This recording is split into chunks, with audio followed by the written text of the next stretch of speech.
So hello everyone, welcome to my new video. और इससे पहले हमने पढ़ा था मेंसुरेशन में हम लोगों ने स्क्वायर और रेक्टेंगल के बारे में पढ़ लिया था, और आज हम पढ़ेंगे पैरेललोग्राम, ट्रेपेजियम और रोम्बस के बारे में। तो हमारे बुक में 8th क्लास की बुक में कुछ खास दिया हुआ नहीं है, बस मेंसुरेशन में हमको एरिया निकालना है और पेरीमीटर निकालना है। तो बस मैं सबका एक बेसिक सा इंट्रोडक्शन दे देता हूँ और सबका एरिया और पेरीमीटर का फॉर्मूला आपको बता देता हूँ, जिससे कि आप क्वेश्चन कर सकते हैं। और अगर आपको कोई दिक्कत हो तो कमेंट में पूछिए और उसका जवाब दिया जाएगा जल्दी। सबसे पहले देखते हैं पैरेललोग्राम होता क्या है। तो पैरेललोग्राम भी वही एक क्वाड्रिलेटरल ही होता है जिसका अपोजिट साइड पैरेलल होता है, लेकिन इसका अपोजिट साइड इक्वल नहीं होता रेक्टेंगल की तरह या फिर स्क्वायर की तरह, यही उसमें डिफरेंस है। तो इसका सबसे पहले अगर हमको एरिया निकालना है, इसको नोट कर लीजिए, फिर उसके बाद हम लोग एरिया निकालते हैं।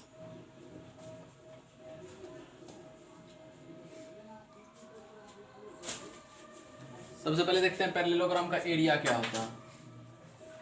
इसका एरिया होता है half into base into height. अब इसमें देखेंगे कि बेस क्या है और हाइट क्या है। तो सबसे पहले पैरेललोग्राम का एक पिक्चर बना लेते हैं। ये कोई एक पैरेललोग्राम है ABCD। तो इस साइड से अपोजिट साइड पे जो परपेंडिकुलर आएगा वही उसका हाइट होगा, और जिस साइड पे वो परपेंडिकुलर आएगा वो उसका बेस होगा। तो इस पैरेललोग्राम के लिए एरिया ऑफ पैरेललोग्राम ABCD ये हो जाएगा half into CD into AE, और इसके साथ उसका स्क्वायर यूनिट्स भी हो जाएगा। तो बस पैरेललोग्राम में इतना ही है, और इस सब का पेरीमीटर में सेम ही बात है। सबका अगर कुछ नहीं, अगर कोई भी फॉर्मूला याद नहीं है तो सबका साइड हम जोड़ देंगे, बस वही उसका पेरीमीटर होगा। तो इसको नोट कीजिए, फिर उसके बाद हम लोग आगे बढ़ते हैं।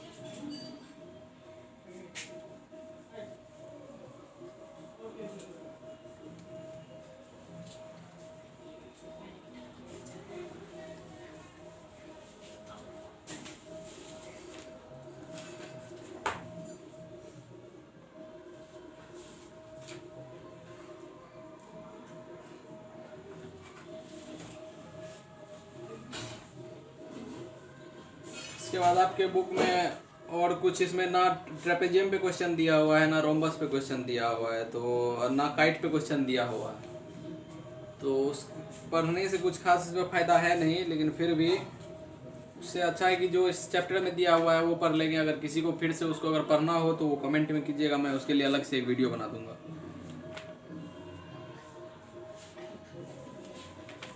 सबसे पहले चलिए, अब इसके बाद हम लोग पढ़ते हैं सर्किल के बारे में। सर्किल होता क्या है, सर्किल का एरिया क्या होता है, उसके पेरीमीटर के बारे में। पेरीमीटर सब बोलते हैं सर्किल का पेरीमीटर नहीं होता, लेकिन फिर भी उसके बारे में मैं बताता हूँ।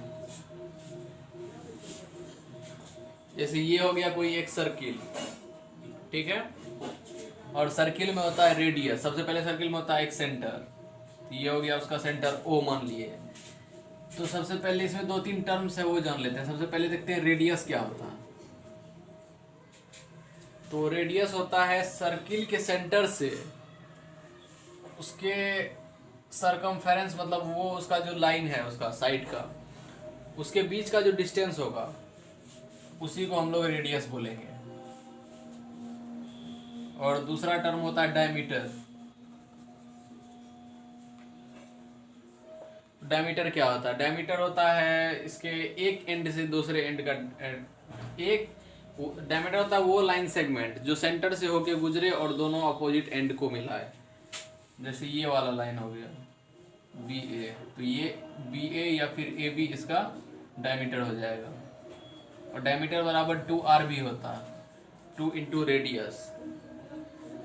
तो रेडियस पता चल गया, डायमीटर पता चल गया। इस सर्किल के हम एरिया के बारे में जानते हैं। सर्किल का एरिया क्या होता है?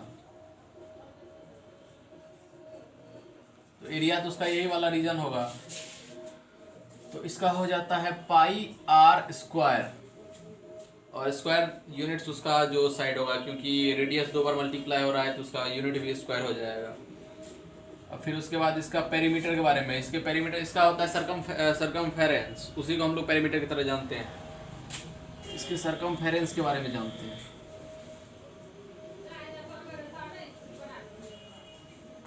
इसका सरकमफेरेंस होता है 2πr।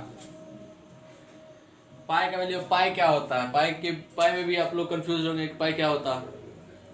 तो पाई बोल सकते हैं हम लोग कि ये जो सरकमफेरेंस है, पाई का बस यही एक डेफिनेशन है कि पाई इस तरह से डिफाइन किया गया है कि सर्किल के सरकमफेरेंस और सर्किल के डायमीटर का जो रेशियो होता है वही पाई होता है। तो इसको एक तरह से जानिए या फिर दूसरे तरह से जानिए। सिंपल लैंग्वेज में अगर इस तरह से लिखेंगे सरकमफेरेंस बाय डायमीटर, तो ये 2r कैंसिल हो जाएगा तो बचेगा पाई। तो इस तरह से पाई को डिफाइन किया गया है। पाई का वैल्यू हम सिंपल क्वेश्चन में बनाने के लिए 22/7 लेते हैं और इसका पॉइंट में वैल्यू 3.14 होता है। तो अब अगर आपको किसी भी क्वेश्चन में दिया हुआ रहेगा किसी भी सर्किल का रेडियस, पाई का वैल्यू तो आपको पता ही है, अगर किसी भी सर्किल का रेडियस दे दिया तो आप एरिया और पेरीमीटर तो निकाल सकते हैं ना। तो चलिए इस पे हम एक क्वेश्चन लेके देखते हैं। हाँ तो देखिए इस क्वेश्चन में दिया हुआ है कि सर्किल का रेडियस हम लोग को दे दिया गया है और एरिया और उसका पेरीमीटर मतलब उसका सरकमफेरेंस निकालने के लिए हम लोग को पूछ रहा है।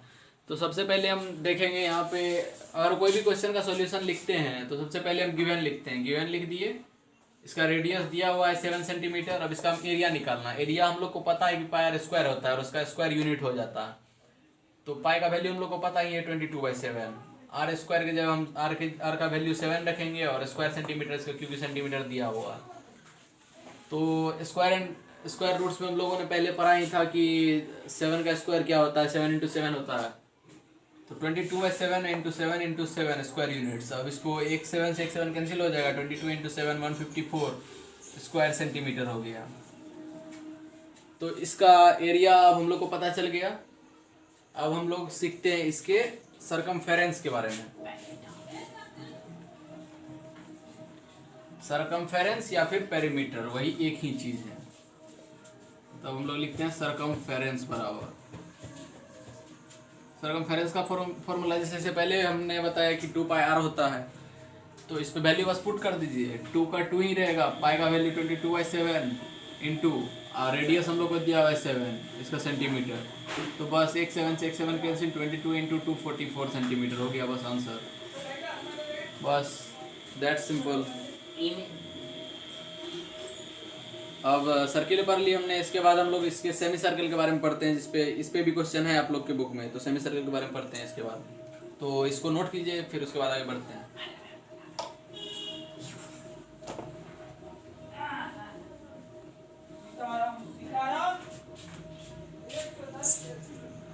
अब देखते हैं सेमी सर्किल।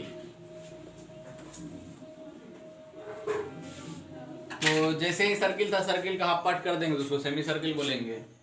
यहाँ से एक आर्क लिए और ये रेडियस हो गया इसका और ये इसका डायमीटर हो गया ओ, इधर ए इधर बी। तो बस ये हाफ सर्किल जो होगा उसी को सेमी सर्किल बोलते हैं। अब सेमी सर्किल का एरिया जैसे निकालना है हमको, इसका एरिया हो जाएगा पाई आर स्क्वायर। सर्किल का होता था ये आधा है तो इस पर हाफ कर देंगे, pi r square by 2 square centimetre square units दे देंगे। अब इसका हम सरकमफेरेंस निकालते हैं। सरकमफेरेंस भी सेम इसी तरह होगा, 2πr/2 होगा तो 2 से 2 कैंसिल हो जाएगा और ये बस पाई आर होगा, पाई आर यूनिट्स। इसी तरह अगर इसका हमको क्वाड्रेंट का निकालना पड़ेगा, इसका हाफ, इसका 1/4 जो होता है, तो उसी तरह उसका एक पार्ट का निकालेंगे तो एरिया को 4 टाइम से डिवाइड कर देंगे। बस इसी तरह क्वेश्चन रहेगा। और उसमें जैसे मेंसुरेशन है तो मेंसुरेशन में सारे फिगर्स को मिक्स करके क्वेश्चन पूछता है। जैसे एक क्वेश्चन देखते हैं, पहले इसको नोट कीजिए।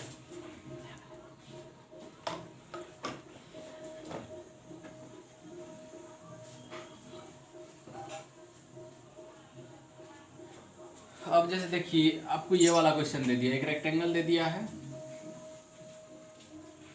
जिसका एक साइड 5 सेंटीमीटर, दूसरा 3 सेंटीमीटर, और इसको एक सर्किल की तरह बना दिया, सेमी सर्किल। इधर भी एक सेमी सर्किल। अब बोल रहा है आपको इसका एरिया निकालने के लिए।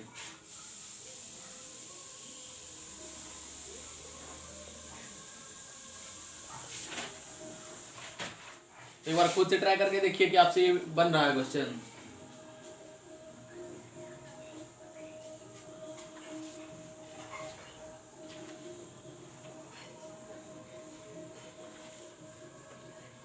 तो चलिए अब इसका देखते हैं सॉल्यूशन कैसे बनता है क्वेश्चन। तो सबसे पहले इसको हम इस पूरे फिगर को हम 3 भाग में बांट देंगे। तो फर्स्ट पार्ट इसका ये हो गया, ये वाला सेमी सर्किल, सेकेंड पार्ट इसका ये वाला रेक्टेंगल हो गया, और ये हो गया थर्ड पार्ट। तो सबसे पहले हम फर्स्ट पार्ट का निकालते हैं area, area of first part.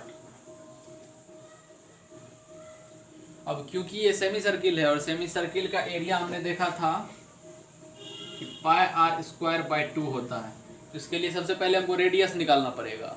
और इसका रेडियस हम निकालेंगे कहाँ से? देखिए हमने इससे पहले ये भी पढ़ा था कि रेक्टेंगल का अपोजिट साइड इक्वल होता है। तो अगर ये 3 सेंटीमीटर है तो ये भी 3 सेंटीमीटर होना चाहिए, और अगर ये 3 सेंटीमीटर है तो ये पूरा इस सेमी सर्कल के लिए डायमीटर का काम करेगा, और ये आधा इसके लिए रेडियस का काम करेगा। तो ये रेडियस जो होगा वो 3/2 हो जाएगा। तो इसका पाई आर स्क्वायर बाय 2 है, तो पाई का वैल्यू 22/7 इंटू आर स्क्वायर है, तो आर यहाँ पे कितना हो जाएगा 3/2, इसका स्क्वायर 3/2, और फिर एक और 2 से डिवाइड है तो इसको हम 1/2 लिख सकते हैं ऐसे, ठीक है। अब सबको मल्टीप्लाई करके लिखिए, इसको 11 टाइम्स कट कर सकते हैं, ये हो जाएगा 99/28। ये हो गया इसका एरिया फर्स्ट पार्ट का, स्क्वायर सेंटीमीटर्स, ठीक है। अब ऐसे ही हम देखेंगे सेकेंड पार्ट का एरिया। तो जैसे कि फर्स्ट पार्ट है सिमिलर इसके है थर्ड पार्ट, तो फर्स्ट पार्ट का एरिया और सेकेंड पार्ट का एरिया सेम ही है। तो इसके लिए अगर हमको first part and third part का हम एक साथ भी निकाल सकते हैं, बस इसको क्या करना पड़ेगा 2 टाइम्स मल्टीप्लाई करना पड़ेगा। इसको 2 से मल्टीप्लाई कर दिए तो ये 14 हो जाएगा। तो ये एरिया हो गया 99/14 स्क्वायर सेंटीमीटर, ठीक है। 2 पार्ट का एरिया हमारे पास निकल गया। हम सेकेंड पार्ट का एरिया निकालने के लिए देखेंगे, तो इसको नोट कीजिए, फिर उसके बाद हम लोग आगे बढ़ते हैं।